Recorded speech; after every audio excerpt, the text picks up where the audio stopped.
machine. John est à la tour. 4, 2, 1. Et on est en live, ça y est. Bonsoir à tous. Bonsoir. On est au 4e épisode du live show ce soir. Si vous nous découvrez justement pour ce 4e épisode, on va essayer d'expliquer très rapidement qu'est-ce que c'est le live show. Le live show, c'est juste une émission qui se veut un peu informelle pour parler un petit peu d'entrepreneuriat. On est en live une fois par mois, on a des sujets divers et variés, mais qui tournent un peu, on va dire, autour de l'entrepreneuriat. On a des invités, c'est la nouveauté de 2019, donc on a un peu grossi la table. Donc là, je vais vous présenter les invités, enfin en tout cas, ils vont se présenter eux-mêmes. Et on est en live pour à peu près 45 minutes. La grosse force de cette émission, c'est que vous pouvez nous poser vos questions directement en live. Et moi, sur cet écran, je vais les récupérer et je vais pouvoir les poser directement à nos invités. Je ne vais pas faire plus long, je vais juste me présenter parce qu'à chaque fois, j'oublie. Donc, je suis Thomas Gabel et je fais partie en fait des initiateurs de ce projet avec Melvin que vous avez en régie, qui nous permet en fait d'avoir toute la technique de ce live. Et vous avez aussi Kylian alias Monsieur Saumon qui est là pour nous gérer le community management. Donc en fait c'est lui qui va vous répondre aussi avec le compte du live show pendant l'émission, parce que nous là vous le voyez, on va vous parler, donc des fois c'est lui qui va répondre pour nous pour aller plus vite et vous donner plus rapidement des réponses sur peut-être sur des ressources à aller chercher, ou en tout cas des informations à trouver. Je fais pas plus long, je passe la parole directe à Camille qui va se présenter. Voilà, Camille Baucher. Moi, je suis entrepreneur depuis 2 ans et demi. Et mon boulot, très rapidement, j'accompagne les entreprises et les personnes à aller mieux dans leur boulot, dans leur job. Juste ça. C'est déjà pas mal. John ? Bonsoir, je m'appelle Jonathan et je suis CEO et cofondateur de Swello, qui est une plateforme pour que voilà, les communicants communiquent mieux sur les réseaux sociaux. Voilà. Kevin ? Bonsoir, donc Kevin, moi je suis UX designer et donc j'aide les entreprises avec lesquelles je bosse à essayer de concevoir des produits en repensant un petit peu l'usage avec leurs utilisateurs au cœur de la conception de leurs produits. Voilà. Et Jean-Rémy ? Bonsoir, Jean-Rémy. Donc, je suis responsable des activités de Positive Planète France pour le Var et le 06. Positive Planète, c'est une structure d'accompagnement à la création d'entreprise sur toutes les étapes du projet, de l'idée à la création.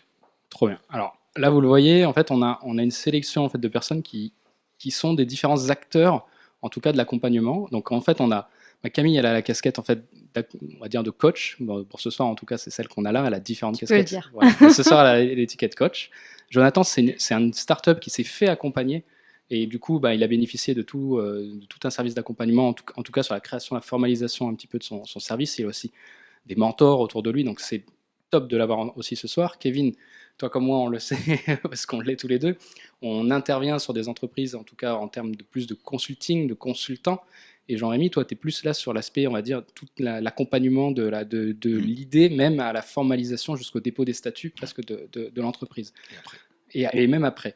Donc, on a un peu tout le scope d'accompagnement, en tout cas d'une création d'entreprise. Et avant l'émission, moi, je suis allé un petit peu demander des questions à des personnes, notamment qui démarrent tout juste dans l'entrepreneuriat, d'en demander, voilà, qu'est-ce qui fait qu'aujourd'hui, très peu d'entrepreneurs se font accompagner, parce que c'est malheureusement encore une réalité, c'est qu'en France, on a des systèmes d'accompagnement qui sont quand même très bien mis en place. Il y a plein de choses qui existent. Je crois, Jean-Rémy, une fois que tu m'avais sorti une statistique... C'est 1 sur 10, un projet sur 10 qui est accompagné. Voilà, ça c'est juste fou, quoi. C'est de se dire, il y a 9 personnes sur 10 qui font sans accompagnement, alors qu'ils peuvent en bénéficier, parfois même gratuitement, c'est ce qu'on va voir là ce soir. Donc l'idée globale, c'est de vous présenter un petit peu ça, d'expliquer, de démystifier aussi certains métiers.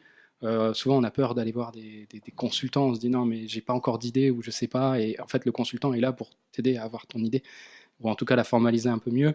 Pareil pour le coaching, et en tout cas essayer de démystifier un petit peu tout ça, parler un peu plus, on va dire sans tabou aussi, parce que c'est important aussi de parler des pratiques qui peuvent s'opérer, vous prévenir aussi sur possiblement des choses que nous on a vu en tout cas mises en place avec des grosses sommes d'argent demandées dès le début de la création d'une entreprise, alors que finalement des fois il n'y en a pas besoin.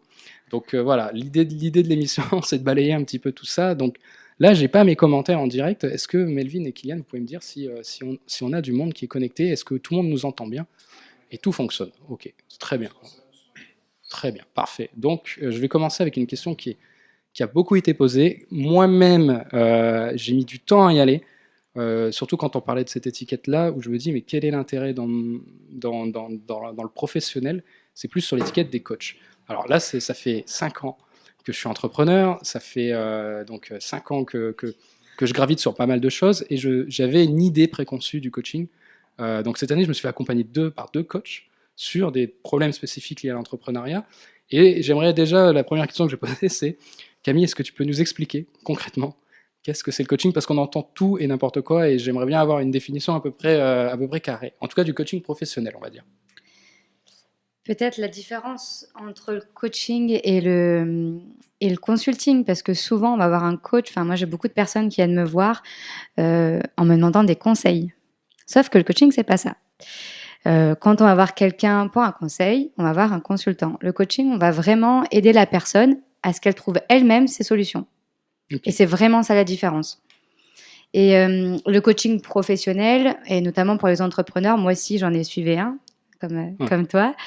Et c'est vraiment sur des thématiques de posture d'entrepreneur. Comment je peux assumer d'aller voir un client, comment je peux mieux me vendre, comment moi-même j'assume cette posture aussi d'entrepreneur. Et on intervient sur des champs de développement personnel. Voilà, on développe les ressources de la personne qu'elle va mettre elle-même en action dans son champ professionnel. Ok, très bien, super. Et du coup, le consultant, je vais faire le pendant avec Kevin. Kevin, est-ce que tu peux expliquer le consultant? Disons que je suis assez d'accord avec Camille. En général, dans l'émission en tout cas que je fais, j'interviens pas ou très très peu sur la personne. On se concentre vraiment sur le projet. On regarde les problématiques liées au projet. Moi, je regarde beaucoup les utilisateurs, la solution, le product market fit, enfin, toutes les composantes qui sont liées à un instant T, à un projet qui existe. Mais je vais moi pas du tout travailler sur la personne, sa posture, son ressenti. S'il y a besoin de faire un peu de pitch training pour aller lever des fonds, etc., ça peut être dans le cadre des recos qu'on fait sur un consulting. Mais par exemple, si c'était le cas, j'irais chercher un coach pour faire ça, parce que c'est des coachs, contrairement, enfin, dans la définition admise au moins dans le cadre de ce que je fais moi, c'est vraiment ça. C'est la différence, c'est qu'il y en a un où on va plus travailler sur l'humain, j'ai l'impression, alors que de mon côté, on va vraiment travailler sur le projet et sur un truc très concret et plus limité dans le temps. D'un point de vue extérieur, moi, le coaching, quand la première fois que je me suis lancé en entrepreneur, je me suis dit qu'un coach, en fait, c'est l'inconscient qui parle, mais enfin, en tout cas, le passif. Je me suis dit, un coach est comme un coach sportif, c'est quelqu'un qui te stimule et qui te dit, vas-y, go, go, go, tu vas monter ta boîte et tout. Et du coup, comme tu es perdu en début de projet, en fait, tu penses pas du tout à aller voir un coach, parce que tu as cette crainte de dire, il y a un gars qui va me stimuler et qui va me dire, vas-y, fonce, et tu sais pas où tu vas, en fait. Alors que c'est tout l'inverse, c'est juste quelqu'un qui est là pour t'aider à trouver un peu le cap. Donc voilà, c'était l'idée. Je voulais démarrer en tout cas l'émission par cette question, parce que moi-même, je l'ai traversée et j'ai mis longtemps à m'en rendre compte. Et vraiment, je dis merci à toutes les personnes qui m'ont ouvert un peu les yeux sur ça pour aller là-dessus et comprendre un peu l'intérêt du coaching. Aujourd'hui, je recommande à beaucoup d'entrepreneurs de faire un peu cette combinaison coaching, consulting et structure d'accompagnement, parce que le cadre aussi, c'est important. Et là, du coup, ça me permet d'enchaîner avec Jean-Rémy, parce que on voit beaucoup de projets en fait qui passent par des structures d'accompagnement. Est-ce que tu peux expliquer un petit peu qu'est-ce qui se passe dans l'accompagnement d'un projet et à quelle étape arrive quelqu'un qui a une idée? Est-ce que déjà il a travaillé des choses? Parce que souvent on arrive, on me dit mais moi je sais pas du tout comment ça se passe au niveau du financement, même de comment je vais gagner de l'argent, tout ça. À quel moment ils viennent te voir en fait? Alors, c'était intéressant de vous écouter tous les deux, parce que nous, finalement, dans l'accompagnement, on fait un mix entre ce que vous venez de dire. C'est-à-dire qu'on accompagne des personnes. Ouais. Donc, nous, les personnes viennent au moment... Généralement, nous, on aimerait bien qu'elles viennent au moment de l'idée, parce que c'est beaucoup plus facile. Il y a beaucoup moins de choses à déconstruire, en fait. Beaucoup moins de postulats, il y a beaucoup de on-dit. J'ai tendance de dire qu'on est un con, donc voilà, il y a beaucoup de choses à déconstruire en premier rendez-vous. Voilà, on m'a dit de faire entrepreneur, on m'a dit d'être auto-entrepreneur. Ou souvent, la question, c'est... moi, je demande tout le temps, quand j'ai personne au téléphone, quel est votre projet, pourquoi vous venez? Et on me dit, c'est pour être auto-entrepreneur. Non, c'est pas un projet. Donc voilà, il y a tout ça à déconstruire. Donc nous, on essaie de récupérer les gens à ce moment-là. S'ils sont plus avancés sur leur étape, donc étude de marché ou recherche de financement, c'est pas grave. Il va juste falloir passer plus de temps pour déconstruire et reprendre à zéro, au moins revalider l'étude de marché. Alors parfois on tombe sur des gens, et je parle de Camille par exemple, parce que j'ai eu la chance, l'opportunité de l'accompagner donc il y a 2 ans et demi.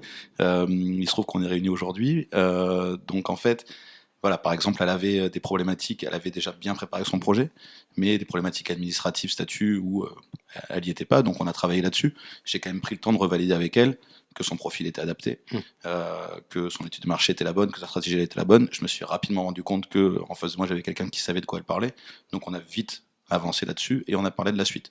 Mais parfois, ça nous arrive avec des gens qui disent non, mais moi, mon marché, il est fait, ma stratégie, elle est bonne, c'est bon, j'ai juste besoin d'aller voir mon banquier.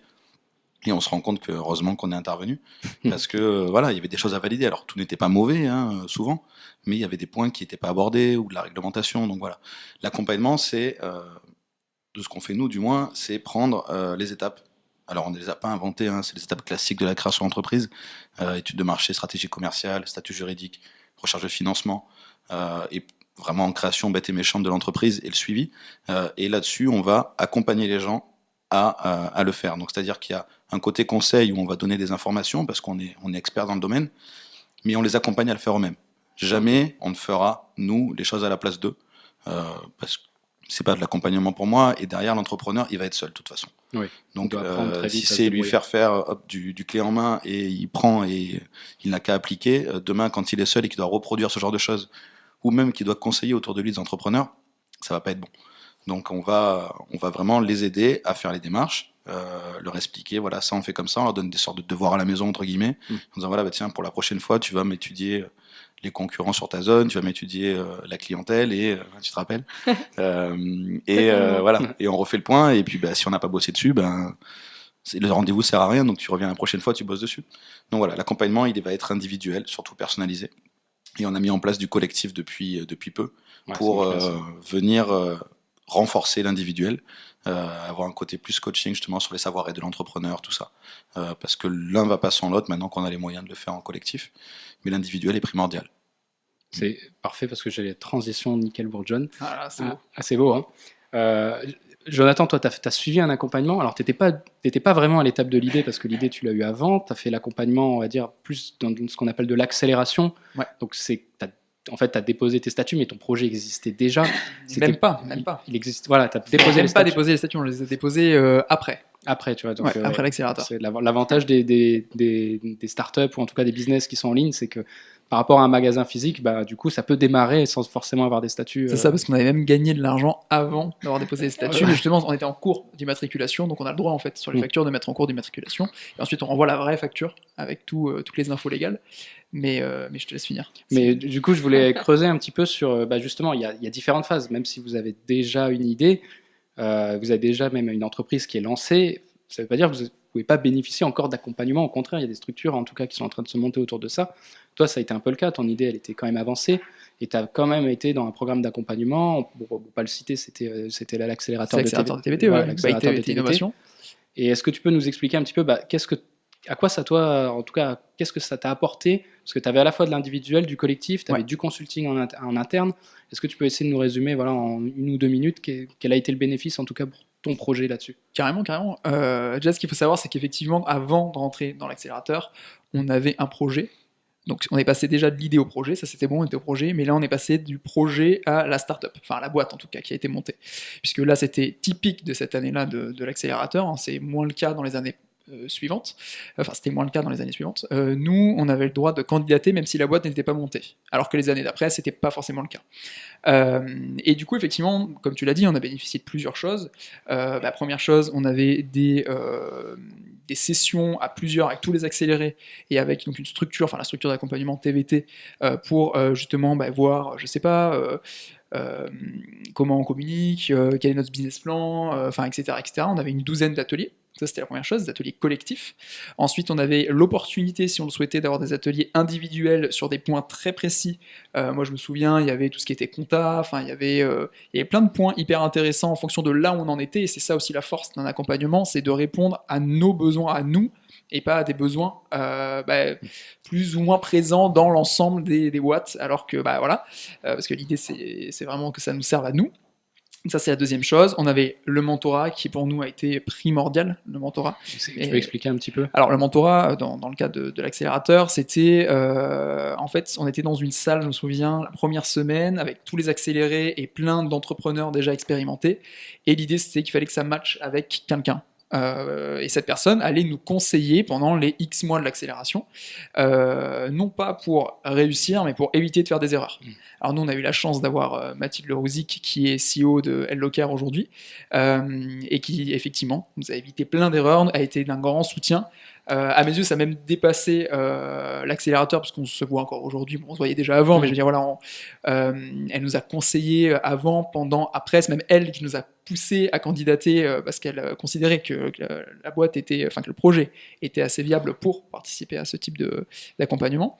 Mais donc voilà, elle a été hyper présente, elle nous a aidé, conseillé, elle nous a donné des documents sur lesquels elle avait déjà travaillé. En fait, elle est déjà passée par là où nous on en était, quoi. Enfin là où on en était. Et c'est ça qui est hyper intéressant, c'est de se dire, bah attention, je sais pas s'il va se passer ça pour toi, mais fais attention à ça. Fais attention à ça, ça, ça, ça, ça.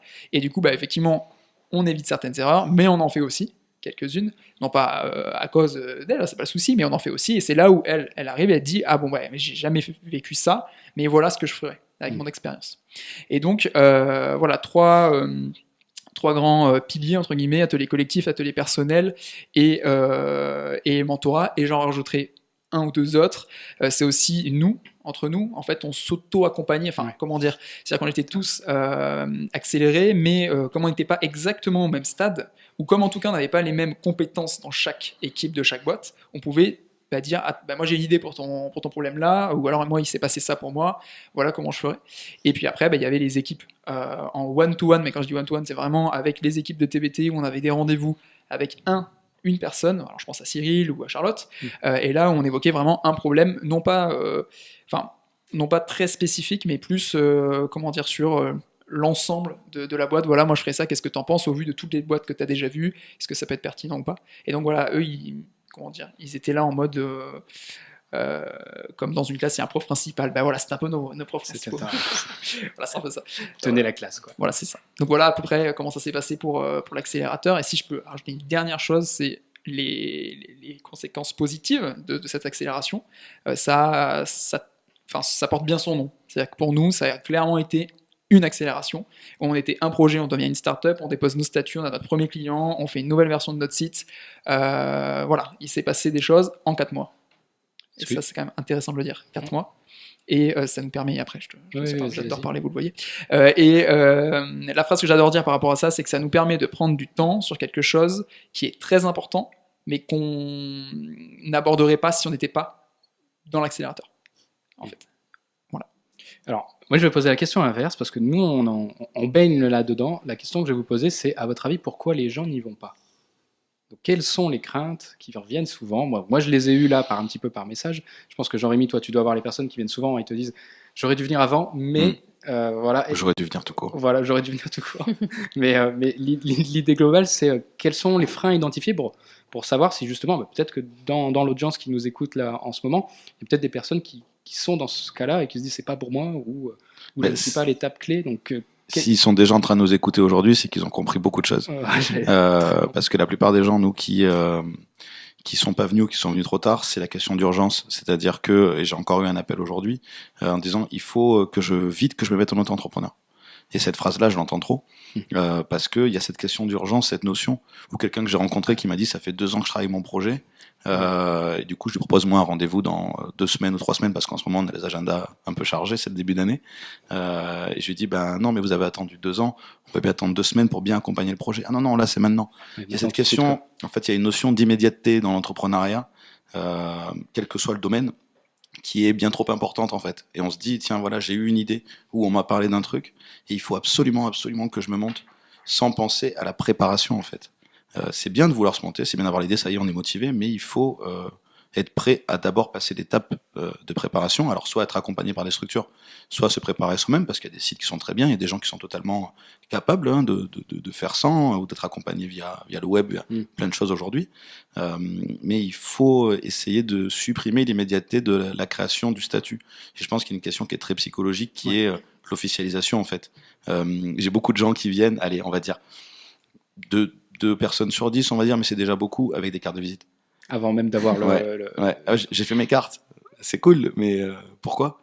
Il n'y a pas l'intitulé voilà, sur la carte. Il y a le nom et le métier. Je dis, mais en fait, tu te rends compte que c'est une aide psychologique pour se dire j'ai avancé sur mon projet. Voilà, j'ai fait mes cartes de visite. Oui, c'est l'étape où je cruciale. suis déjà allé voir mon banquier. Ouais. Peut-être que tu t'es grillé en fait. Peut-être pas, mais Oui, il y a mais le risque. possiblement, Voilà. ouais, ça peut aller trop vite. Ouais. Donc il y a cette question voilà, d'immédiateté et de se faire croire qu'on a avancé en faisant un petit pas comme ça vers du matériel. Ouais. Juste, je trouve ça rigolo parce que c'est en startup, moi je vois pas du tout comme ça. Enfin, je parle pas de la carte Ouais, de ouais. visite, attention, parce que Mais justement, la c'est- carte de visite, bon, c'est autre chose. On a vraiment les deux mindsets. Mais ouais, c'est-à-dire C'est que pour fou, moi, hein. la question que tu poses ne se pose pas. C'est-à-dire que, en gros, tu peux reposer ta question. Alors, la question est très Non, mais parce La que fameuse c'est- qui ne se pose Voilà. pas. Mais en fait, C'est ça. aujourd'hui, en fait, tu as beaucoup de personnes qui veulent entreprendre, qui sont Voilà. animées par une On est flamme, d'accord. mais qui n'ont pas forcément, tu vois, cette culture startup que moi-même au début je l'ai eu en fait, et après je me suis rendu compte que c'était ça de l'entrepreneuriat. C'était un peu de creuser des sujets de fond et des problématiques, et après essayer de développer quelque chose autour de ce business-là.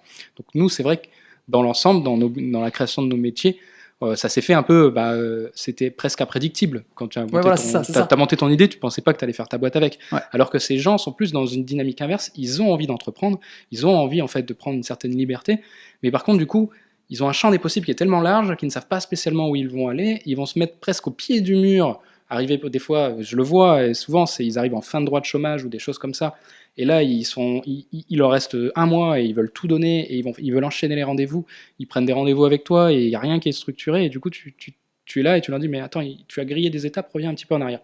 Donc l'idée c'est d'essayer de comprendre tous les points de blocage qu'il y a pu avoir là-dedans, et surtout aussi moi la requête qu'on m'a fait, c'est qu'est-ce qui a pu être déclencheur pour vous au moment où vous êtes lancé dans l'entrepreneuriat. Donc toi et moi, je sais qu'on est un peu liés là-dessus.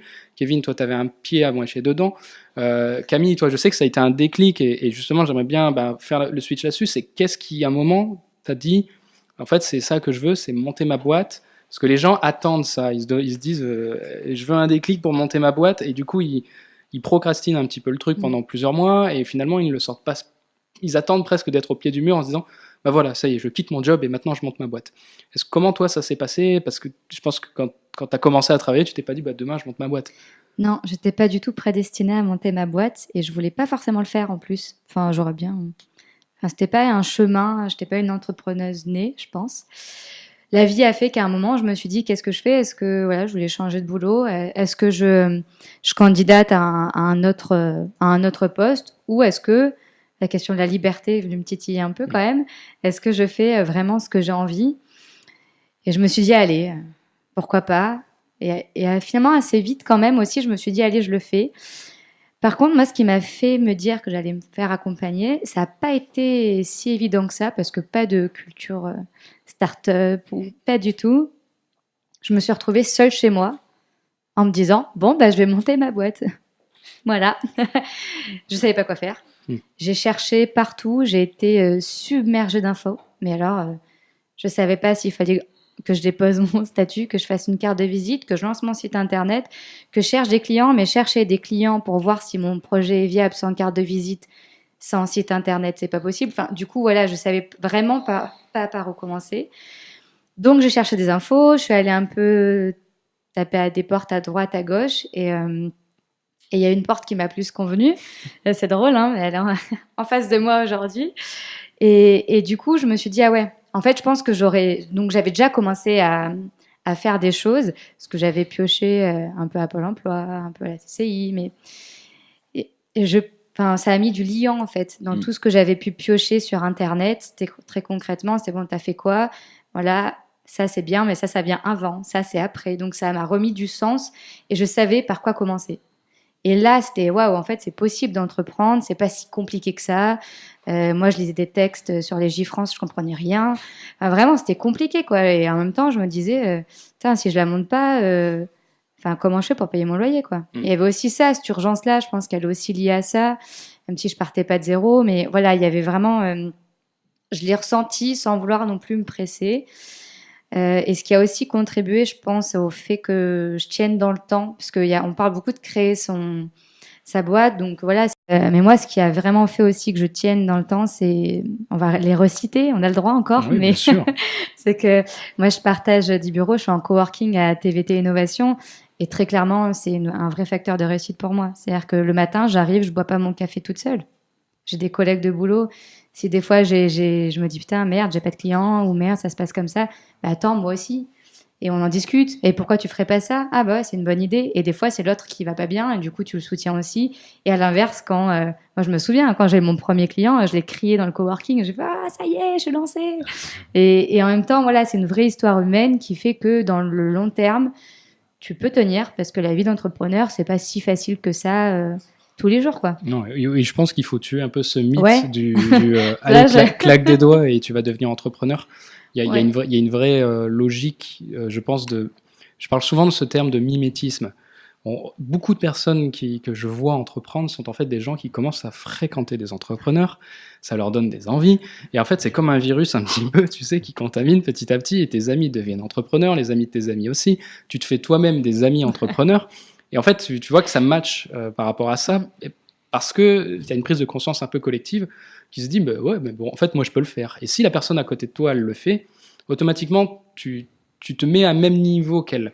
Et le mimétisme est un très bon moyen de faire évoluer des groupes, parce qu'il suffit que dans un groupe, s'il y a une personne qui est plus avancée qu'une autre, bah forcément ça va tirer tout le monde vers le haut, et c'est rarement l'inverse en fait.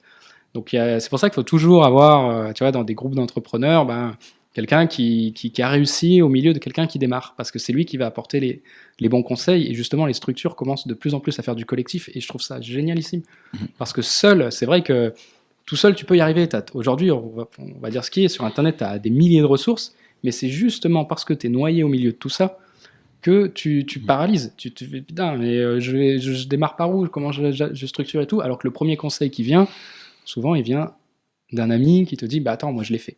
Je prends le cas, là, ce week-end avec Melvin, on a regardé tous les plafonds du changement de statut auto-entrepreneur pour se dire à quel moment ça devient pertinent de changer de statut en SASU. Et là, derrière, je vois Jean-Rémy juste avant, il me dit, mais pourquoi tu fais une SASU et pas autre chose? Et là, du coup, ça questionne tout. Et on se dit, mais comment je vais faire et comment je vais trouver ma réponse? Bah, finalement, en fait, ma réponse, je vais la trouver autour des gens qui y a autour de moi, en sondant, en questionnant. Et c'est ça, en fait, je pense, une des vraies forces des entrepreneurs. Donc, si j'ai un conseil à donner, en tout cas, à quelqu'un qui se lance aujourd'hui dans l'entrepreneuriat, je pense que vous allez me rejoindre.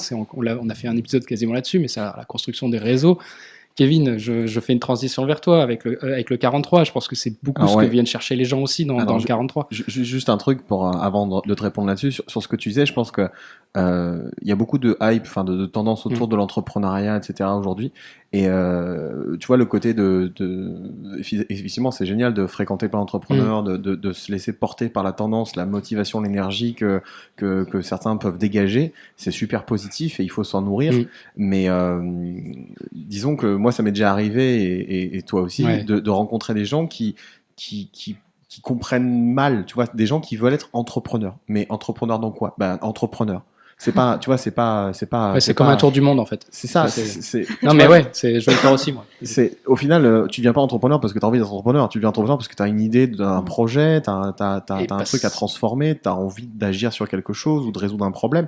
Mais il y en a à qui manque cette brique, et qui, parce que énergie, tendance, je ne sais pas quoi, ou transition ou marketing pour devenir entrepreneur, c'est très bien, mais je dis juste que parfois il y a un facteur humain qui est fort et les gens se posent pas forcément les bonnes questions et ils se jettent un peu à corps perdu là-dedans, et là ils commencent par faire des cartes de visite et des porte-clés et des trucs et des machins en disant regarde, j'ai mis le nom de ma boîte dessus, regarde, je me suis fait faire un t-shirt avec le nom de ma boîte, il y a un sketch de Pierre Palmade là-dessus, c'est les grands bureaux à Paris où le mec achète des bureaux de 500 mètres carrés, ils sont deux, ils ont 3 secrétaires par personne, mais ils savent pas ce qu'ils vont vendre, et au final c'est une caricature, mais on en a vu. On en a vu, et alors c'est triste, oui, non, mais disons que c'est surtout dommage pour la personne, parce que au final, on a envie de dire, mais en vrai, humainement, toi, c'est quoi ton ambition? Qu'est-ce que tu as envie de faire? Ah bah j'aimerais bien faire ci, faire ça. Et des fois ça colle, c'est juste qu'elle a pas forcément pris la bonne approche. Et des fois ça colle pas du tout. Des fois on leur dit mais pourquoi tu pars là-dedans? Il vaut mieux faire autre chose ou quoi que ce soit. Donc au final voilà, juste pour nuancer un peu le machin, j'ai l'impression que des fois ça manque aussi, parce que nous on est là en plus, on contribue au truc, tu vois. On est autour de la table, on essaie de communiquer une énergie hyper positive, mais juste voilà, il y a un truc, il faut quand même que ce soit dit. T'as l'image aussi en plus, enfin on est tous plus ou moins jeunes autour de cette table, et on a entrepris assez jeune. Enfin, moi, j'avais 26 ans quand je me suis lancée, et c'est vrai que là, des fois, j'ai la chance d'être mentor sur le programme entrepreneurial. Entrepreneurial. Il y a des jeunes qui disent, moi, je veux entreprendre pour pas avoir de patron, pour pouvoir faire ce que je veux. C'est pas Non, forcément mais en la fait, bonne c'est raison. pas ça. Ouais, Ouais, c'est pas ouais. ça, en fait, la Ouais. vie d'entrepreneur. C'est pas faire Souvent, ce ils que n'en ont tu jamais veux. eu de patron avant, ils savent pas ce que c'est, Exactement. mais ils veulent Voilà. pas en Ouais. avoir déjà sans ça. Exactement. Mm. Et ça, c'est vrai que c'est un profil que je sûr. croise de temps en temps quand Il même. faut leur dire, quand t'es Ouais. entrepreneur, t'as pas un patron, t'as autant de patrons que t'as de clients. Exactement. Ouais. En fait, quand tu es entrepreneur, t'aimes. Enfin, T'as une t'aimes affiche les- comme ça là-bas. Ouais, d'ailleurs, il y en a une à côté en poster. Mais je dis souvent, si tu veux devenir entrepreneur, c'est quelqu'un qui aime les problèmes en fait. Donc, t'aimes te créer des problèmes aussi parce que. Résoudre des problèmes. Mais non, mais tu te les crées et après tu vas les résoudre parce que tu te régales à résoudre ces problèmes. Et en fait, tous les jours, tu as des nouveaux problèmes qui sont de plus en plus gros, sauf que tu t'en aperçois même plus parce que tu es tellement dedans. Et après, quand tu regardes un entrepreneur qui démarre et tu fais bah non, bah, ça c'est facile, tu fais ça, ou alors tu opères comme ça. Et on oublie très rapidement que si dès le début, tu n'aimes pas avoir un peu de difficulté, ou en tout cas avoir surtout cette position de sortie de zone de confort, parce qu'elle est clé, hein, vendre à un client son produit. On en parlait dans les épisodes présents, c'est une question de mindset. C'est- C'est oui. juste se dire, voilà, je sais très bien que ça va pas forcément être l'aventure la plus facile, mais en même temps, l'idée, le projet que j'ai me motive à un point qui fait que, bon, bah, effectivement, il y aura sûrement des difficultés, mais voilà. Et pour reboucler avec le sujet d'aujourd'hui, du coup, les organismes d'accompagnement, c'est aussi leur taf. Ou les Enfin, réseaux, même les les réseaux. coachs, les consultants, les TVT, les planètes positives, enfin, tous les gens qui sont censés à un moment donné entrer en interaction avec quelqu'un qui a un projet, c'est aussi à ces gens-là de dire alors oui, mais c'est peut-être pas la bonne solution, ou oui, mais l'approche que tu as, elle n'est pas forcément bonne, il faut remettre les choses dans l'ordre. De ce que j'ai compris, c'est le use case, il est là, il est autour de la table, donc c'est très bien. Mais voilà, alors sur 43, effectivement, le côté réseau et l'accompagnement est très très important. C'est ce qu'on essaye de faire en tout cas à 4317 à Toulon, qui est donc Est-ce que tu le peux réseau, expliquer voilà. un peu en détail qui compose le réseau, les actions et ces trucs-là? Donc 4317, c'est le réseau des entrepreneurs du numérique sur Toulon et environ, on va dire. Et donc c'est un mouvement qui est porté par TVT Innovation. Et encore, mais oui, mais en même temps ils sont actifs, donc c'est bien. Et donc on a pour ambition de fédérer, d'animer, de dynamiser toute la communauté numérique et tout ce qui est périphérique au numérique, parce qu'aujourd'hui le numérique c'est transversal à tout, donc voilà, on est sur les acteurs qui sont pas forcément des pure players, mais sur des boîtes qui travaillent essentiellement dans le web, la tech, etc. Et on crée des événements, on en parlera peut-être un peu plus tard, je ne vais pas m'éterniser là-dessus, mais surtout ce qu'on essaie de faire c'est de connecter les gens. Parce que un entrepreneur qui débute ou un étudiant qui sort de l'école avec une idée de boîte, bah voilà, il est comme une poule qui a trouvé un couteau, il sait pas, il est comme ça, et il faut bien que quelqu'un lui. Elle marche toujours, celle-là, elle marche toujours, celle-là. Magnifique. Et donc il faut qu'il rencontre des gens qui vont lui dire, ben la première étape c'est peut-être ça, ou il faut peut-être qu'avant de monter une boîte et de demander 20 000 balles à tes parents, tu testes, voir si tu as un marché, ou je sais pas moi, peut-être qu'il a déjà fait ça et qu'il a besoin de créer des statuts, donc on va lui présenter un comptable ou un juriste.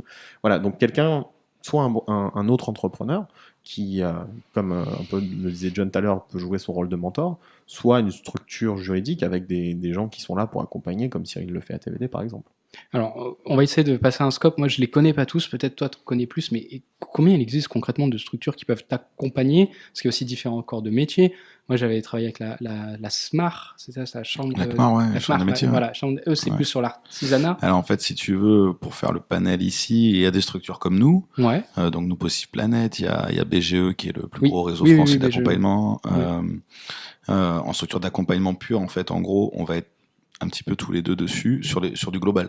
Okay. TVT va être accompagnement, donc projet plutôt numérique startup. Ouais. Donc ce que tu parlais des chambres des métiers, donc également la chambre de commerce et l'URSSAF, ça c'est ce qu'on appelle les centres de formalité en fait. Okay. Donc ça va être les structures, les chambres consulaires, donc la CCI, chambre de commerce pour le commerce, chambre des métiers pour tout ce qui est artisanal et pas mal d'autres choses à côté, notamment la restauration en partie, et l'URSSAF pour tout ce qui est libéral, tout ce qui est fait en fait de vente de la matière grise quoi. Ça c'est vraiment les chambres consulaires. Et après, tu as les organismes spécialisés sur des domaines, notamment du financement. On a ici VAR Initiative, qui est l'organisme qui va permettre d'avoir notamment des prêts à taux zéro, des prêts d'honneur pour démarrer, sur certaines conditions, bien entendu. Il y a un jury, je crois. Voilà, il y a un jury qui va d'abord analyser ton projet et ensuite qui va te recevoir toi aussi. Okay. Mais ça permet d'avoir des levées de fonds entre, on va dire, 2 000 à 3 000 euros jusqu'à 8 000 euros par porteur de projet pour financer de la trésorerie, financer ce que la banque ne finance pas en fait à la base, du stock, ce genre de choses. Les De experts l'argent frais, en fait. Voilà. les dépôts de statut, tous ces Ouais, trucs-là voilà, aussi. du bas de bilan et pas du haut de bilan, comme on appelle comptablement, pour faire simple. Et après, tu as les structures de financement microcrédit, donc qui te permettent d'avoir accès à de l'argent quand tu n'as pas accès à la banque. L'ADI, qui est une assoce qui elle emprunte à la banque pour te reprêter à toi. Créasol, qui est un organisme de microcrédit, une ancienne filiale de la Caisse d'épargne, qui va également faire du crédit quand la banque dit non. Donc tu as beaucoup de solutions différentes. France Active, qui est d'ailleurs au 6e à TVT, qui eux font des garanties financières. Il y a une garantie pour les femmes qui entreprennent, il y a une garantie pour les gens de quartier, une garantie pour les demandeurs d'emploi. Voilà. Et après, à côté de ça, l'État a mis en place mon projet d'entreprise, l'ancien NACRE, qui fait également du taux zéro. Enfin, énormément de choses. Il y a plein, en fait, on voit qu'il y a très vite des choses, mais même nous, on baigne dedans. Enfin, vous voyez que finalement, si on ne connaît pas les bonnes personnes, toutes ces structures-là, on ne peut pas les avoir. Donc, l'idée aussi, c'est de vous dire que voilà, des fois, il y a un interlocuteur, il va vous donner toutes les réponses plus ou moins à vos problématiques. Là, on vous en a présenté plusieurs, il y en existe peut-être qu'on a oublié, on est désolé si jamais on en a zappé. Mais voilà, toutes ces structures qui sont existantes sont là et elles font sens. La problématique principale, c'est surtout en fait d'être connues, parce qu'elles elles peuvent pas faire des pubs à la télé non plus. Voilà, c'est souvent du bouche à oreille, ou alors elles sont présentes sur des salons et très souvent, même l'entrepreneur, il va pas aller faire un salon pour se lancer dans l'entrepreneuriat. Souvent, il va aller sur Google, il va taper une requête, et souvent, il va tomber sur des sites aussi qui sont parfois un peu malveillants et qui vous prennent beaucoup d'argent pour créer vos statuts. Ça arrive à beaucoup plus de personnes qu'on ne le pense. Là-dessus, voilà, il n'y a pas trop de... On n'en parle pas assez, je trouve, aujourd'hui en France, parce qu'il y a un peu une espèce de tabou là-dessus. C'est semi-légal. Mais voilà, on le dit là ce soir, ça fait partie aussi de l'émission, c'est si jamais vous recevez un courrier bizarre le jour où vous déposez vos statuts... Moi, j'en ai reçu. Hein. Ouais, t'en as eu, toi ? Il n'y a pas longtemps, j'ai déposé du coup pour une autre structure et j'ai reçu un courrier me demandant 900 et quelques euros. J'ai l'anecdote là-dessus. Voilà. Ma première création d'entreprise, donc il y a 6-7 ans. On m'avait expliqué comment on faisait, j'accompagne la personne, on me dit voilà, c'est gratuit, auto-entrepreneur, tu payes que en déclarant ton chiffre d'affaires, comme tout le monde sait en gros. Et puis la dame revient me voir 2 semaines après, elle me dit j'ai reçu un courrier, je dois 300 euros, on me montre le truc, il est plus vrai que nature. Ouais. Et je tremblais, j'étais tout jeune, je me dis merde, j'ai oublié un truc, on m'a pas dit que ça il fallait le faire, j'ai mal été formé, j'ai peur. Et en fait, non, tout en bas il y avait écrit à but lucratif, offre facultative. Je suis descendu, je l'ai déchiré devant elle, j'ai dit non, ça vous prenez pas. Et du coup, c'est vrai que ça m'est arrivé tout de suite. Et depuis des années, on communique là-dessus. J'avais fait des copies, j'en ai en stock dans le bureau pour montrer aux gens si vous recevez ça, vous rejetez, si vous recevez ça, vous jetez, quoi qu'il arrive. Si vous savez pas, vous nous appelez. Voilà. C'est vrai que c'est hyper important, c'est 300-400 balles et nous, parfois, les gens, ils les ont pas pour démarrer. C'est énorme. Je vois Melvin, depuis tout à l'heure, sa tête se déconfie à chaque fois que tu tapes sur la table. J'ai été prévenu. Pardon. Alors, on espère que ça n'a pas fait trop de perturbations sur le micro, mais voilà. Oui, moi, c'est avec Linky, en fait. C'est que j'avais, voilà, moi aussi, 900 j'avais balles déposé pour un truc, pour figurer dans un catalogue, je ne sais quoi. Donc, Et sauf qu'ils me demandaient le règlement sous 8 jours, et c'était la période de Noël, je me suis dit, c'est pas possible. Donc, j'ai bien regardé en dessous tout petit, et en fait, j'ai vu que c'était un faux truc. Ils se mettent la pression, genre rapidement, allez, bam. Ouais, c'est ça. Ouais, bref. Voilà, tous ces trucs-là, ne payez pas. Regardez, on ne l'a pas fait, nous, et on a nos boîtes encore, donc on est toujours là. Donc, c'était un petit peu l'idée. Alors, on a eu une petite coupure sur le live, ça s'est relancé automatiquement, donc j'ai peut-être perdu quelques questions dans le lot, parce que j'ai relancé le live. 40 dernières minutes. Voilà, les 40 dernières. Mais en tout cas, si vous en avez, qu'on ne les a pas traités, n'hésitez pas à les republier pour qu'on puisse les avoir ici, Kylian me les fera remonter. Vous voyez qu'on parle un petit peu aussi assez cash sur les choses. Un des débats, moi, que je voulais ouvrir, c'était sur justement le financement à l'accompagnement, parce qu'il y a des métiers qui sont payants, il y a des métiers qui sont gratuits.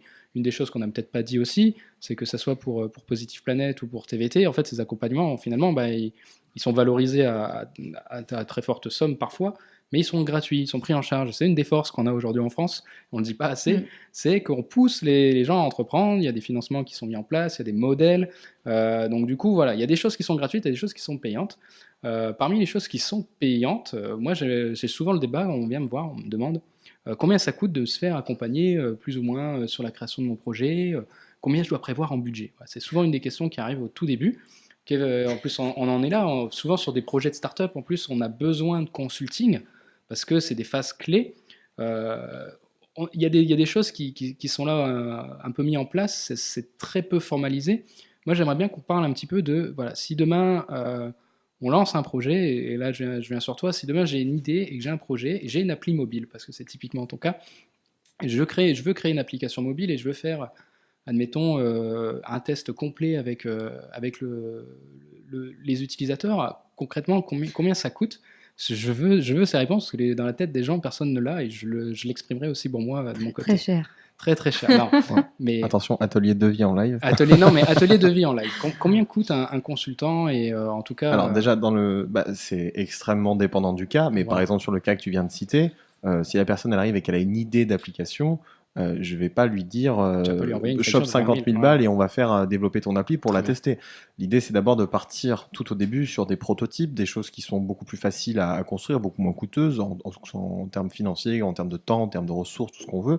Et commencer par faire des tests utilisateurs, savoir si la personne, elle a déjà fait le travail de recueillir les informations auprès de sa cible, est-ce qu'elle a fait un persona, est-ce qu'elle a fait des enquêtes, des interviews, est-ce qu'elle allait parler à ses utilisateurs, est-ce qu'elle a sondé le pricing, donc il y a tout un background à avoir, et en général les gens ne le font pas, ou Ouais. très très peu. C'est-à-dire que genre bah ouais, j'en ai parlé à mon oncle qui lui serait client et il m'a dit que c'était génial. Donc voilà, il faut avoir on va dire, de la data, de la base des données assez fiables, ou du moins au moins un début de données, quelque chose qui permet de dégager des tendances, on va dire. Et ensuite, sur la base de ces tendances-là, commencer par faire des petits tests sur des prototypes, des choses comme ça. Alors un prototype, ça peut être tout et n'importe quoi. Ça peut être un fichier de BixD, enfin en gros une fausse application qui a l'air de la vraie mais qui n'en est pas une. Ça peut être juste un site web avec un formulaire de contact, ça peut être un numéro de téléphone. Voilà, ça peut être un prototype, un genre de ce qu'on ferait avant un MVP, quoi, voilà, juste pour tester.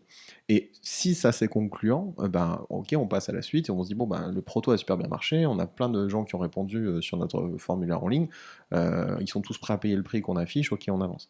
Donc ça, évidemment, ça dépend en termes de prix, pour répondre à ta question. Donc ça démarre, j'ai envie de dire que même ne serait-ce que la moindre page à mettre en ligne sur la base des études, etc., tout de suite, on parle déjà en milliers d'euros, mais on parle pas en dizaines de milliers d'euros. Voilà. C'était, en fait, je te lançais une grosse perche, mais tu l'as trop bien saisi. C'était l'idée que, en fait, si demain quelqu'un, vous allez lui présenter votre idée, que ce soit un consultant, un prestataire ou n'importe quoi, et qui vous envoie une grosse facture d'un coup, méfiez-vous, parce que aujourd'hui, dans les pratiques qui sont mises en place, très souvent, on a un peu ces pratiques d'agilité, où justement les projets se co-construisent avec les consultants, les experts ou les structures d'accompagnement, et en fait, vous n'êtes pas censé avoir une grosse facture directe ou un gros devis très très cher, vous ne faites pas une piscine dans un jardin, vous faites une création d'entreprise. Donc il y a beaucoup de choses qui se testent, il y a de l'itératif, vous avez peut-être des engagements sur de la durée ou des choses comme ça, mais dans tous les cas, si demain ça vous arrive, posez déjà un premier rendez-vous avec la personne pour concrètement demander qu'est-ce que je vais obtenir pour cette somme-là. Alors déjà en général, c'est le boulot du consultant d'expliquer la méthode, la méthode de travail, parce que les gens, eux, s'attendent à avoir un devis. Ils se disent, avoir un devis fixe pour l'ensemble de leur projet. C'est-à-dire qu'ils viennent, dans ton cas, la personne viendrait me voir en me disant, voilà, j'ai une idée d'appli, je veux la faire développer, combien ça coûte ? Et donc là, on lui dira, écoute, ça coûte 80, 100 000 balles, et donc il se décompose et il va pleurer. Et il revient jamais. Et finalement, il fait autre chose. Alors que si on lui, entre guillemets, on essaie d'être un peu intelligent et de lui expliquer comment la réalité du terrain fonctionne, tout de suite, il y a d'autres alternatives, quoi. On n'est pas obligé de partir. Et d'ailleurs, c'est un très mauvais conseil. Je pense qu'il n'y a pas une structure sérieuse d'accompagnement qui prendrait quelqu'un qui a juste une idée et qui lui dirait, maintenant, là, tout de suite, il faut que tu trouves 100 000 balles pour développer ton truc. Ce serait du très mauvais conseil, je pense. Et je ne sais pas si quelqu'un autour de la table pourra me contredire là-dessus. Et si c'est le cas, je suis prêt à répondre. Très bien. J'essaie de voir en live, j'ai du mal à voir les questions qui remontent. Je vois beaucoup de commentaires, d'interactions et de gens qui nous disent « Ouais, c'est trop bien » et tout. N'hésitez pas à nous poser des questions, on est là, profitez qu'on soit tous là et que ce soit interactif. Moi, je veux placer un truc aussi qui est pertinent. Sur l'accompagnement globalement, combien ça coûte, parce que les gens s'inquiètent énormément de ça. Combien ça coûte concrètement d'avoir une personne une journée? Je vais parler cash, je vais parler brut. Si demain, vous cherchez quelqu'un pour un logo, vous avez plein de systèmes, par exemple, pour faire votre logo en ligne via des concours, via des choses. Mais prévoyez, si vous voulez vraiment un vrai travail avec quelqu'un qui fait une vraie réflexion sur votre création d'identité graphique, parce que c'est important pour vous, ça dépasse les 100 €, quoi. Ne cherchez pas à avoir quelque chose, à avoir moins de 100 €. On est plus de l'ordre, même pour une identité complète, du 800, voire du 1000 et quelques euros, si c'est, on va dire, du graphiste expérimenté, en tout cas qualifié et professionnel. Je vous parle aussi du site web. Moi, je vois énormément de personnes qui viennent me voir en me disant « Moi, j'ai un devis pour mon site web, il est à 15 000 €. Et là, on se fait waouh! Moi, je suis dans ma tête, je vais me dire à 15 000 €, en fait, tu as un e-commerce complet, enfin, tu as une usine à gaz en fait qui a été réfléchie. Et très souvent, que ça soit en start-up ou même, c'est malheureux parce que le web en général fait très peur. Quand on ne sait pas comment fonctionne un site web, on pense que ça vaut 15 000 € en fait. Alors, juste pour nuancer aussi, ça dépend. Ça vaut 15 000 € des fois. Mais Non, mais ça Oui, dépend, ça dépend. ça dépend les personnes en face, parce que ça, je suis entièrement d'accord pour du début. 15 000 €, c'est trop cher, bien évidemment. Mais par exemple, quand on a une structure qui est un peu plus établie, quand il y a des demandes aussi plus précises, qui sont très précises, même pour une identité graphique, ça peut monter très très haut. bien sûr, mais Des fois trop, on peut voir pour France Télévisions. Projet, ouais. C'est abusé même, mais je veux dire, un bon directeur artistique aujourd'hui qui va te faire une créa, ça vaut effectivement plus cher. Bien Dans sûr. le cadre ici d'une création de projet, entièrement d'accord, 15 000 €, n'y allez pas du tout. Et je vais même vous donner un très bon conseil, ne mettez pas beaucoup d'argent là-dedans dès le début de votre création de boîte parce que c'est pas une priorité. Et je vois beaucoup de personnes qui claquent beaucoup trop d'argent pour un site web, pour des cartes de visite ultra design super chères qui font... Site web, encore faut-il qu'il y ait besoin d'un site web aussi Ouais, pour c'est l'activité ça, en voilà, question. c'est ça. il y a Parce qu'on est ça, encore dans le renfort psychologique pour dire j'ai mon site web. Voilà, Ouh, c'est ouais, ça, super. ouais, super. Il t'as y un aura site que toi web, dessus. ouais. Voilà. Et essayez, ces structures d'accompagnement sont aussi là pour vous aider. Allez voir des consultants en communication, quelqu'un qui fait des sites web ou il sera là, il n'est pas là pour spécialement vous vendre tout ce qu'il sait faire, il va vous vendre ce qui fonctionne parce qu'il veut continuer avec vous à travailler sur du long terme. C'est pas les consultants ou en tout cas les prestataires ne sont pas des gens qui sont là pour je vous fais une prestation et on se revoit plus jamais. C'est plus des liens de confiance qui doivent perdurer et pour réussir à ça, il va vous vendre quelque chose qui fonctionne pour lui et il va vous vendre quelque chose qui est le plus pertinent. Donc là-dessus, voilà, on vous met une petite alerte parce que moi je vois beaucoup de pratiques où justement on envoie un peu le package complet et on dit il faut tout faire et ça coûte beaucoup en tout cas d'argent en création d'entreprise et il y a déjà j'ai envie de dire il y a beaucoup de frais déjà quand tu crées ta boîte. Si en plus tu amorces beaucoup de frais de communication, en tout cas Faut prioriser, quoi. Voilà, faut prioriser. Ouais. Et en fait, Tu fais plusieurs devis aussi. tu fais plusieurs devis. Déjà. Très bon Ça, conseil. c'est Moi, j'ai c'est bien appris à important. faire plusieurs devis. Ouais, Voilà. pour comparer. C'est pour Tout à fait. comparer, mais ce qui paraît des fois, la base, là, on se dit, bah oui, il faut faire plusieurs devis. Mais moi, voilà, au début, on me faisait un devis, la personne, je pensais qu'elle était de confiance, je me disais, bon, c'est OK. Moi, je vais demander, ah oui, d'accord. Donc, ça peut aussi être ce prix-là. Alors, des fois, il faut aussi savoir faire la différence entre les deux justement. profils. Voilà, des fois, on met pas les mêmes choses dans un même devis, du coup, ça fait pas le même prix. C'est ce que tu disais, hein, en fonction d'eux. Mais autorisez-vous et vous excusez pas aussi de demander un devis. Business, pour- c'est Ouais. le business. Hein, Ouais, c'est ça. C'est... il faut. Il Il faut faut. que ce soit la bonne valeur en fonction de ce qu'il y a en face. Quoi. Mm. Pas trop, pas moins. Et le consultant, ou en tout cas le prestataire, vous dira aussi merci parce que c'est pour lui au moins une preuve que il est mis sur un élément de comparaison qui est autre que peut-être des fois le lien vous êtes recommandé par un pote ou un truc comme ça, et ça crée toujours un peu une espèce de malaise où on se dit mais en fait je peux faire n'importe quoi et la personne elle s'en fiche parce qu'en fait elle a juste pris le premier qui venait quoi. Et c'est ce truc de demander des devis, ça fait plaisir. Faut pas, il y a un instinct de compétition aussi. Mais quand on est mis en compétition et que justement on est après retenu à sa juste valeur, on est d'autant plus engagé dans le projet parce qu'on se dit au moins la personne elle est carrée, elle est pro. Donc le rapport professionnel il est dans les deux sens. Il est à la fois du côté du prestataire, mais elle est aussi du côté du client qui a besoin peut-être d'un consultant ou en tout cas d'une personne là-dessus. Donc vraiment très bonne Puis petite. la capacité c'est aussi. Pardon, vas-y, je t'en prie. Il y a la capacité aussi qu'on va détecter chez le gars à qui on demande le devis, Ouais. à Ouais. répondre rapidement, Ouais. à bien sourcer le besoin, Ouais. à faire un devis détaillé. Ouais. Parce que parfois il y a un montant, tac, C'est des clair. forfaits, tu sais. Ouais, forfait. Ce mot il est terrible. Forfait, mais forfait quoi? Ça veut rien dire. Toi tu te comprends, mais le client il te comprend pas.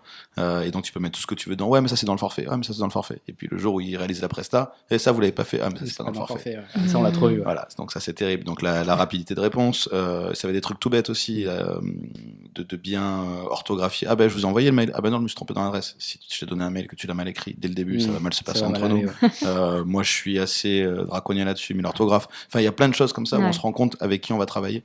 Et rapidement, même sans lire le devis, en fait, on peut déjà l'éliminer.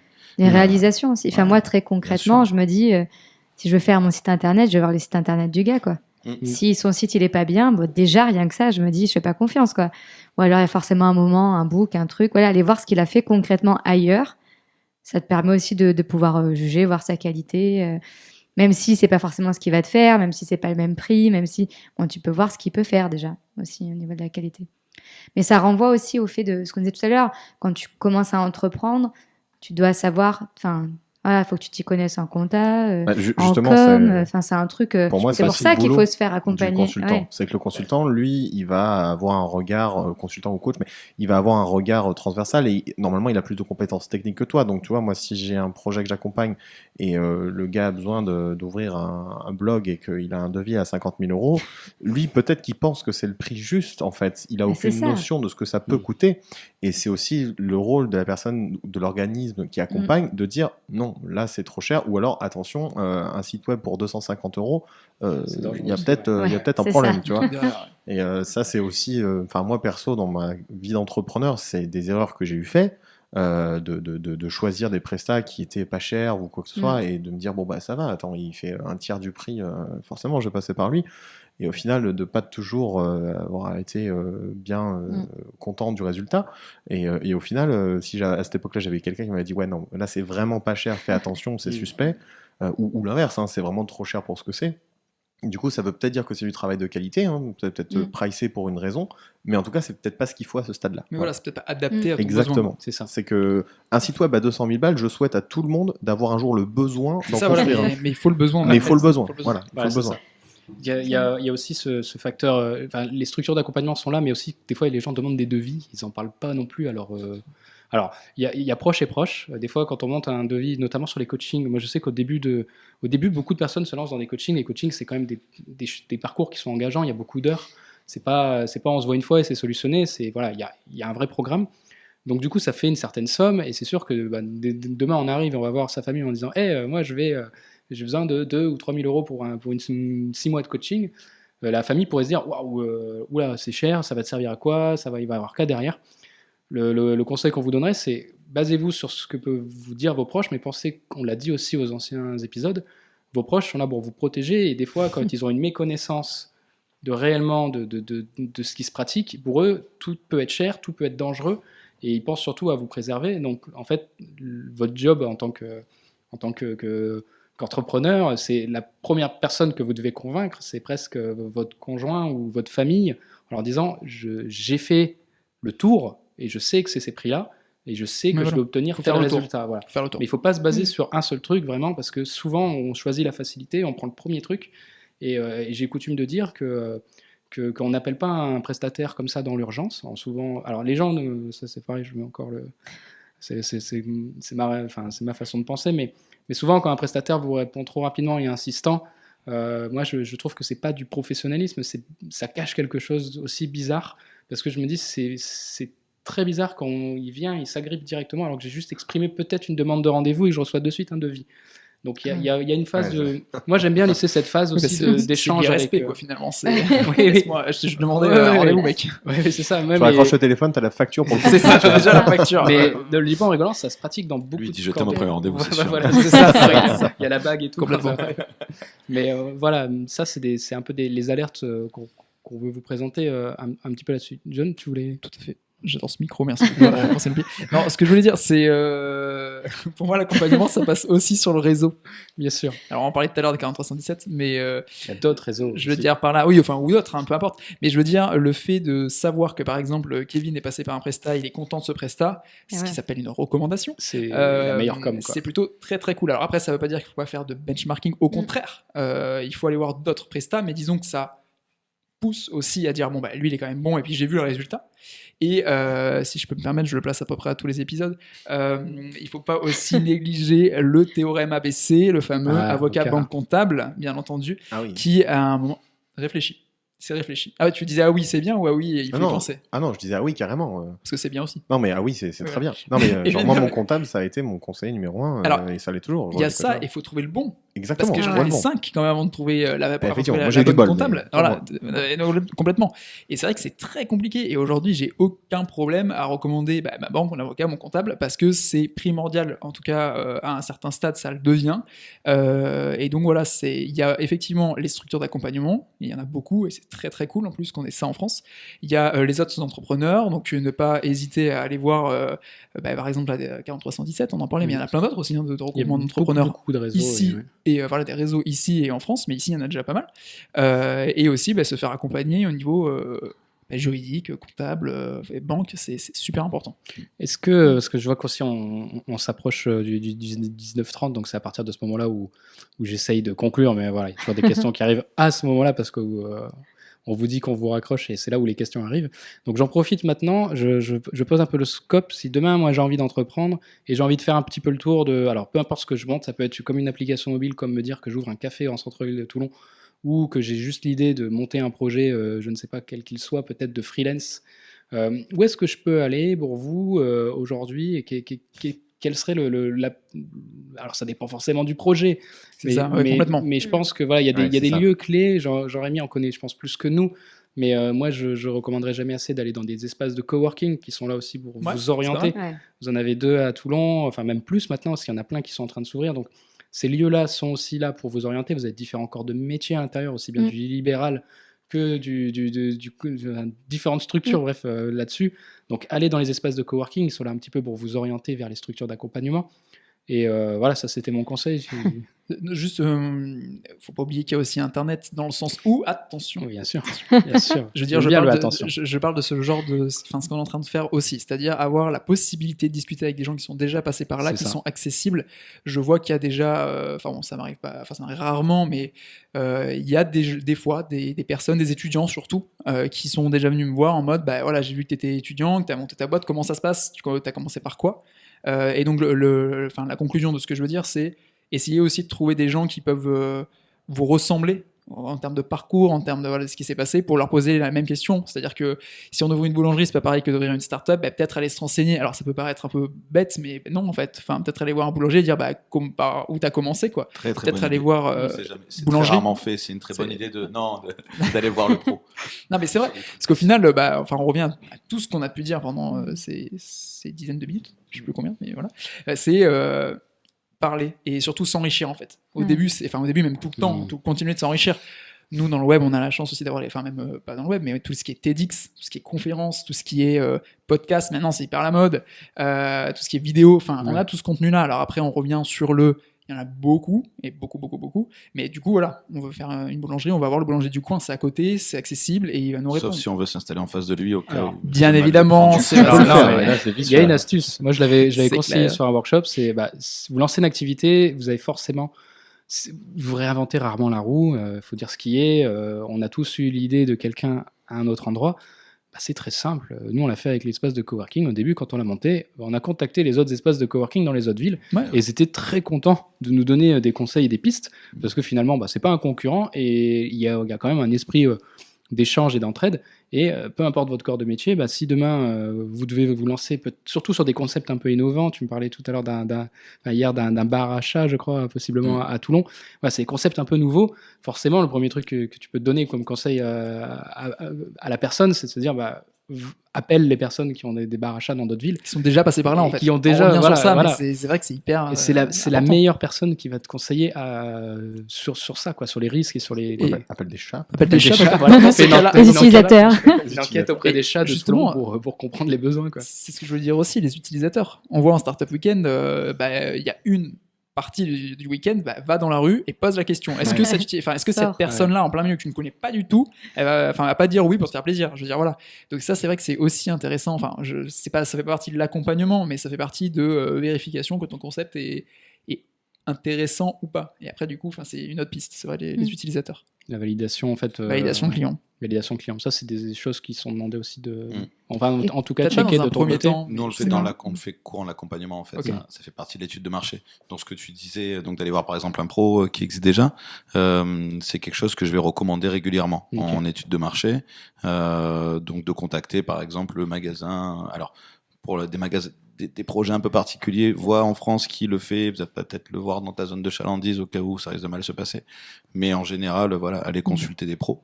C'est super intéressant. L'étude de marché questionnaire, on en accompagne beaucoup. Va te balader au centre-ville de Toulon. Va Puis te c'est trouver des rapide, il faut quand même le questionnaires. rappeler. Tout ça, c'est rapide. Et oui, et puis ça te permet d'être directement en lien Ouais. physique avec un potentiel client et tu vois tout de suite si t'as la carrure ou pas aussi. Ouais, Si sur tu de te sens, leader. comment tu te sens, est-ce que tu transpires à grosses gouttes à l'idée d'aller interroger quelqu'un, tu poses une petite question ou est-ce que tu fais ça de façon vachement naturelle. Donc ça va être super important, poser les bonnes questions. Nous on accompagne tout ça, on t'aide à faire le questionnaire, on t'aide à l'analyser derrière. Il y a des outils gratuits de questionnaire encore. En Moi, plus. j'insiste beaucoup sur le gratuit parce qu'on fait tout gratuit et on essaie d'avoir les choses les moins chères possibles pour les gens aussi, pour qu'ils mettent l'argent dans le business et pas dans l'accompagnement.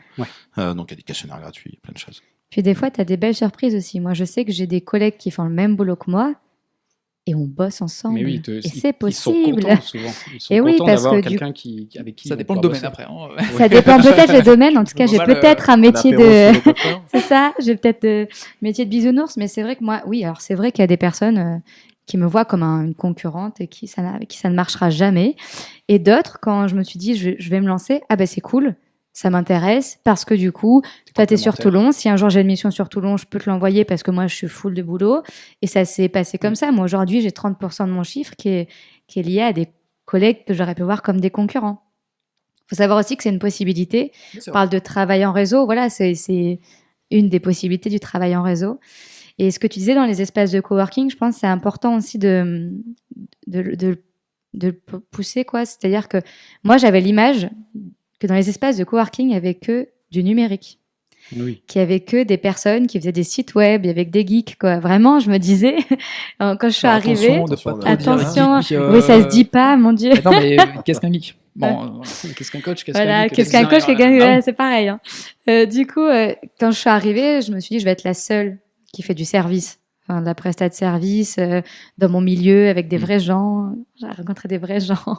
Et en fait, pas du tout. Enfin, il y a une telle diversité. Et c'est aussi ça, c'est intéressant de parler à des gens de ton métier, mais c'est aussi intéressant de parler de ton projet à des gens qui font pas du tout ton métier. Moi, j'ai fait des choses aujourd'hui que je n'aurais jamais faites si des personnes qui n'étaient pas dans le métier ne me l'avaient pas dit. Vraiment, ça, bon, je vais les reciter, mais à TVT, on fait un groupe d'entrepreneurs. Il n'y a personne qui fait le même boulot. Il y en a qui sont très avancés, d'autres pas du tout. Et en même temps, c'est génial. Parce que ceux qui sont avancés, ouais, ils peuvent te dire, voilà, fais attention, ou moi j'ai entendu ça, moi je suis déjà passé par là. Et ceux qui se lancent, ils viennent te re-questionner avec tes questions de base et tu te dis, ah, ça allait pas mal celle-là, c'est vrai, pourquoi je fais ça? Et ça vient aussi re-questionner ton projet. Donc je pense que les deux positions, elles sont intéressantes et pas que quand tu es en position de mentor.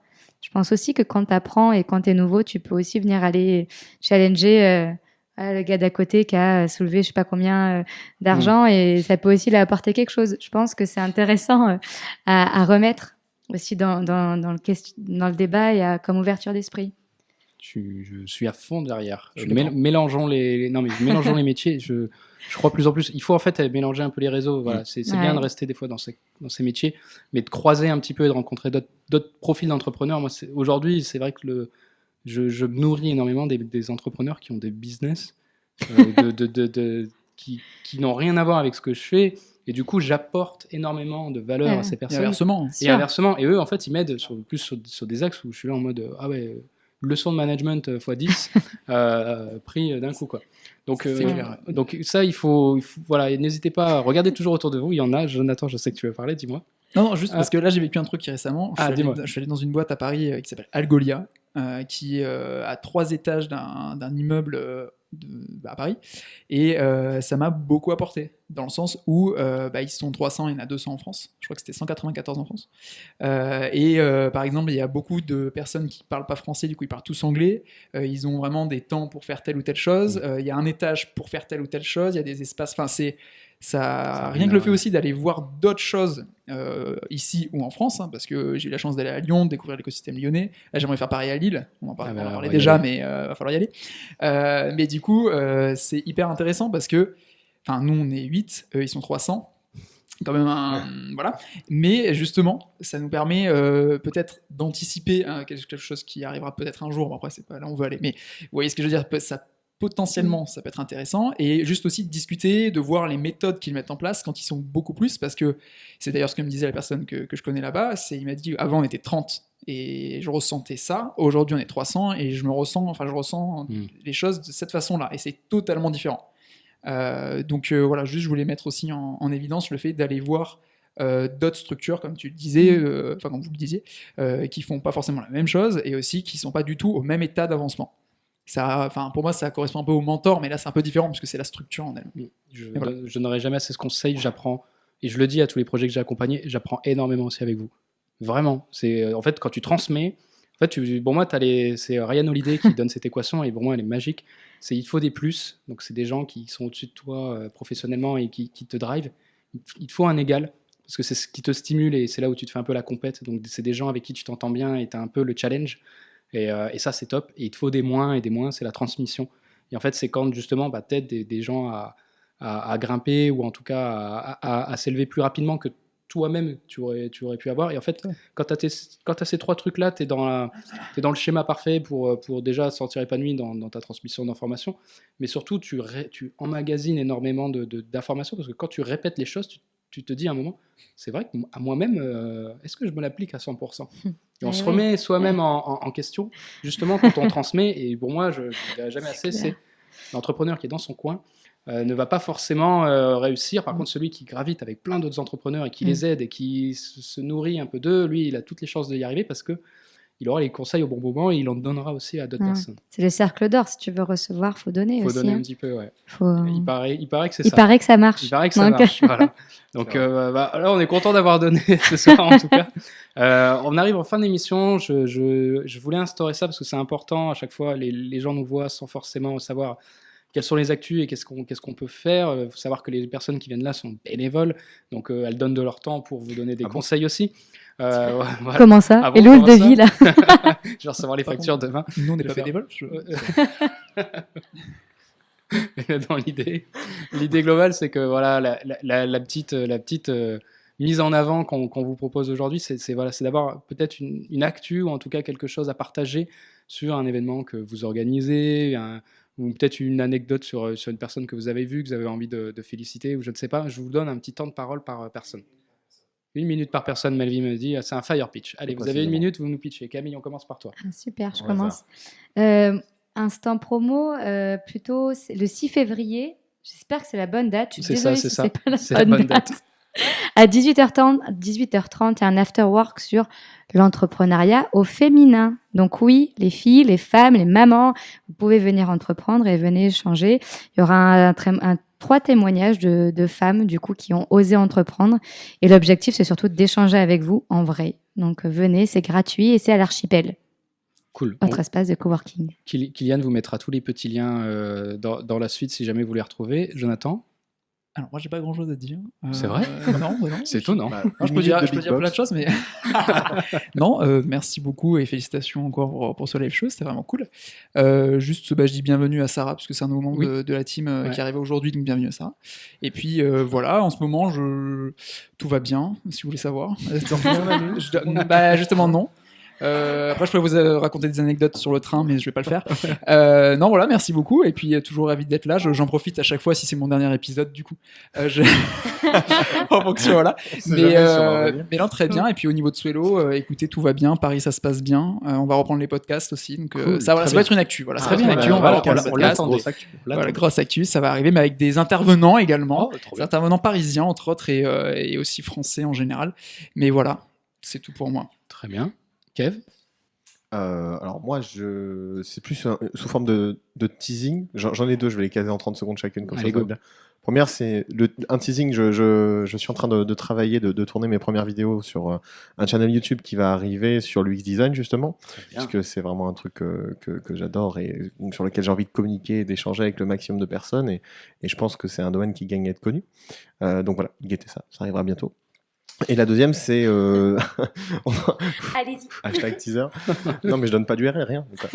Et la deuxième chose, c'est le festival qu'on organise donc avec 40317 et TVT Innovation, qui va s'appeler le Murex Festival, qui aura lieu fin juin.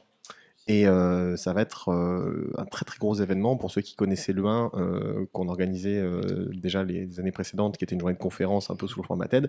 Ça va être le même principe, mais en beaucoup plus ambitieux, puisque là l'idée c'est de faire un festival à la croisée du numérique, de l'art, de la créativité, de trouver des intervenants, des startups, de faire un parcours urbain dans la ville de Toulon avec de la tech dedans. Donc voilà, j'ai dépassé ma minute. T'en dépassé. T'en dépassé. Donc voilà, restez connectés sur le Murex. On a hâte. Voilà. Jean-Rémy? Alors moi, j'ai rien à vendre, mais c'est justement ça que j'ai à vendre. Positive Planet, c'est gratuit, donc on en parlait tout à l'heure. Voilà. Accompagnement individuel, C'est bon. personnalisé, gratuit. Mais où te trouver? Où me trouver? On est déjà sur le site www.positiveplanetfrance.org. Sinon, concrètement, localement, on est à côté de la mairie de Toulon, au 247 avenue de la République. Au-dessus de l'agence La Forêt, pour être très précis. On est à la Seine-sur-Mer aussi, à Berthe. On a une permanence à Toulon, à la Beaucaire. Et pour les gens qui sont un peu plus éloignés, on est également à Nice, enfin du moins pour mon territoire. Sinon, pour nos auditeurs qui sont peut-être ailleurs en France, on est à Marseille, on est à Lyon, on est en région parisienne, on a une trentaine de lieux d'accueil. Il y a une jolie carte qui fonctionne parfois sur le site internet. Elle est en train de... On est en train de voir avec le prestataire pour la changer. Et en petite actu encore, il faut vraiment se dépêcher. On a un concours avec les footballeurs professionnels, l'UNFP. Donc nos chers footballeurs français syndiqués à l'UNFP se sont alliés avec nous pour créer l'Entrepreneur Challenge via leur fondation Positive Football qu'ils ont créée. C'est un concours d'entrepreneurs. Il y en a 10 qui vont être sélectionnés, accompagnés par 10 footballeurs professionnels, de clubs professionnels dont je ne peux pas encore parler. Ça va sortir bientôt, les joueurs vont sortir bientôt. Et donc ces 10 projets-là vont être coachés directement par les joueurs. Ensuite, les infos vont partir sur les réseaux sociaux. Concours de vidéos avec les footballeurs. À la fin, 10 000 € à gagner pour le grand gagnant. Et tous les autres auront au moins eu l'opportunité de nous connaître, j'espère, et d'être accompagnés gratuitement. Voilà, puisque ça reste tout dans le même... Tout ça est gratuit, encore une fois. Ça gratuit. C'est trop top. bien. On a de la chance quand même. Et toi, Thomas? Alors, moi, moi, je lance un programme. Oh. Ouais. Ah ouais. Sérieux? Je lance un programme d'accompagnement qui s'appelle HALT. Donc, c'est 10 entrepreneurs. C'est bien parce que je me suis nourri de tout ce que j'ai Pas de entendu. footballeur, toi? J'ai pas de footballeur. Il y a Et ça pas me donne Neymar, des idées. Messi, Faut que j'aille, Ronaldo, je vais aller chercher un footballeur pour compléter mon programme. Mais voilà, je lance un programme d'accompagnement pour 10 entrepreneurs pour 10 mois. Voilà, c'est plus un programme qui est au-delà de l'idée, c'est plus on va parler d'accélération. C'est des gens qui ont déjà des business qui sont en place et qui ont besoin peut-être de... la promesse, c'est un petit peu de doubler le chiffre d'affaires, mais on va beaucoup plus loin que ça en fait. C'est plus la promesse marketing. Ce qu'on fait, c'est créer une deuxième étape pour l'entrepreneur qui est commencer à automatiser un petit peu son activité et peut-être gérer des recrutements ou en tout cas travailler de manière un peu plus collaborative pour justement gagner en liberté, parce que c'est un des grands combats des entrepreneurs aujourd'hui, c'est que dès que ça marche bien, ils n'ont plus trop de temps pour eux. Voilà, c'était mon instant promo. Mais on peut trouver C'est ça où? gratuit. On peut trouver ça, je vous mettrai une URL. Ce n'est pas gratuit, malheureusement. C'est pas J'ai pas Jonathan. encore des modèles économiques qui me permettent d'être gratuit, mais c'est avec un modèle économique en tout cas qui devrait permettre à beaucoup plus de C'est personnes. quand même très accessible. Voilà, Ouais. à beaucoup plus de personnes que. Enfin, quand tu compares le prix au programme, Ouais, Voilà. c'est vrai que c'est très C'est vrai, accessible. ça. c'est vrai que. C'est assez accessible. Voilà, j'espère que je vais réussir à gagner ma vie avec ça. Non. Retrouvez le lien en barre d'infos. Ouais, voilà, j'ai peut-être fait une erreur sur mes pricing. Je montrerai à Jean-Rémy derrière pour voir si j'ai pas fait une boulette, mais peut-être que je vais perdre beaucoup d'argent. Non, dans l'idée, c'était de rendre quelque chose quand même super accessible pour le maximum de personnes. Voilà. Je Mais fais de plus- pertinent. Mais de On peut pertinent, le dire. c'est ça. Il y a On une peut le dire. sélection, je tiens à le préciser. Et tu as c'est fait ton petit benchmark et tu as demandé à des gens aussi C'est de vrai, regarder. c'est vrai. de C'est regarder ça. les Ouais, clients, de en fait, regarder. Voilà. Tu aurais pu faire tout seul en fait ce soir. Mais là, on s'en va. C'est ça. Non, mais je C'est pense réellement faire un article ou en tout cas faire un contenu autour de la création de ce projet Bah parce ouais. qu'il a été. C'est Intéressant. vraiment un projet qui a été initié Faut voir aussi où ça va aller. par les personnes. Ça va être cool. Voilà, la plupart des personnes, en fait, j'ai fait une enquête de terrain et elles m'ont dit je veux ça, je veux ça, je veux ça. Et moi, j'ai co-construit le truc et là-dessus. Et donc, c'est assez fun finalement de bosser comme ça. Et ça s'appelle comment? Ça s'appelle HALT. Et pourquoi Halt? Pour altitude. Et tu m'as fait un truc. Pour altitude et alternative le son. Rien à voir avec commande? En fait, il y a un peu ce halt aussi, ce truc d'avoir Alors, moi, ça différentes va s'appeler options. Commande mon channel YouTube. D'accord. Commande Ou Alt deux, Sup. Comment suivre et tout. Ouais, Quelqu'un veut faire un truc Et Melvin, c'est super. C'est Escape. Commande Alt Escape. C'est ça. On va tous se faire Commande toutes les W. Là-bas, je te fais. J'en profite juste pour préciser qu'on dit que l'accompagnement est gratuit Positive Planet, juste pour préciser qu'il n'est pas bénévole Oui. et qu'on ne s'oppose pas au payant qui est le méchant payant et le gentil gratuit. C'est ça. Il est gratuit parce qu'il est financé via des fonds publics, des fonds locaux, nationaux, européens, et également du financement privé de grandes entreprises qui nous soutiennent. C'est des mécènes aussi. Voilà, peut, je des crois, mécènes, ouais. voilà, de Comme grandes les entreprises. parcours qu'on a pu faire aussi à TV. Si vous Voilà, voulez, je donc, cherche un voilà. mécène. C'est ça, il faut trouver des mécènes. Voilà, Pour on eux, est je pris. cherche des jamais cette. Bref. Toi, tu en cherches 10. On va mettre un Tipeee juste en dessous de la vidéo, n'hésitez pas. Alors, je vois Melvin qui nous fait des grands gestes, ça veut dire que on a bientôt plus de timing Mark de Zuckerberg captation. va striker. Je tiens à faire un gros merci à Melvin pour le level up de Ah ouais. technique. C'est vrai. Aujourd'hui, on est Big up, 5. c'est Melvin. Voilà, on est Monsieur là, on Live. est Bien équipé, on l'appelle Monsieur Live. Si jamais vous avez des besoins, en tout cas, ou des envies de monter ce type d'émission, vous savez qui appeler maintenant. Et On pour les remercie envies de aussi- saumon, c'est à côté. Voilà, les envies de saumon sont à côté, mais on voit Kylian très concentré parce qu'il y a beaucoup de messages à gérer. Après, Melvin, ok, mais faites des devis à côté. Voilà. Toujours. Parce qu'on l'a dit. On l'a dit. À part, c'est le concept est très innovant. On va le- Et bah, qu'il n'y a qu'une solution. Voilà, il a un monopole. Mais voilà, dans l'idée, vous savez qu'il y a un prestataire ici. Je remercie tous nos auditeurs de nous avoir suivis. J'ai pas envie de dire supportés parce que je pense qu'ils ont bien apprécié aussi. Mais en tout cas, on a été là en live avec vous pendant à peu près 1h10.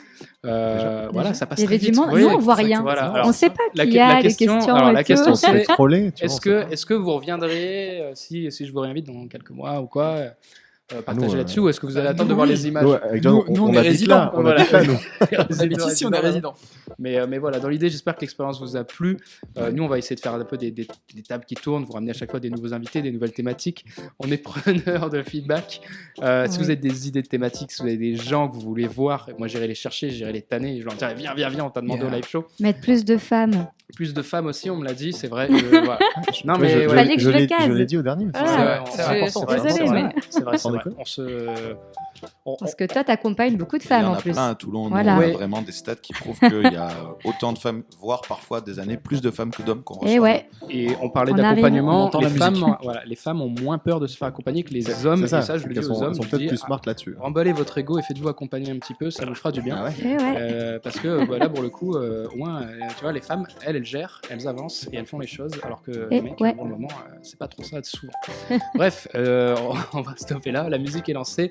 Je vous remercie de votre écoute et je vous dis à dans un mois, a priori. Voilà, on va essayer de tenir ce rythme-là. Je vous informe aussi que la vidéo sera Ce disponible. mec ne s'arrête plus. Non, mais Ah. cette vidéo. Parlez de sera- moi quand même. On commande des sushis Non, mais là, c'est juste pour vous dire que la vidéo, en fait, on a eu ce retour-là, on va le faire. Vous allez avoir un format podcast audio. Voilà, chouette. comme ça, voilà, vous pourrez écouter que l'audio en faisant Waouh. du sport, en allant faire vos courses. Vous pouvez nous écouter sans forcément nous voir. Et on vous mettra aussi la vidéo sur YouTube. Ok. Donc voilà, donc le Cool. replay sera beaucoup plus pratique, sachant qu'en plus on a une coupure au milieu, donc vous inquiétez pas. Si vous avez loupé des choses, ça reviendra. Avec un lien Tipeee. Allez, un Tipeee. On réfléchira rigole. au business model, mais Je rigole. peut-être un lien Tipeee un jour, on verra. Je vous remercie à tous, je remercie mes invités et je vous Merci dis à à tous tous. dans Merci à un tout le mois. monde. Merci. Ciao, ciao. Bonsoir.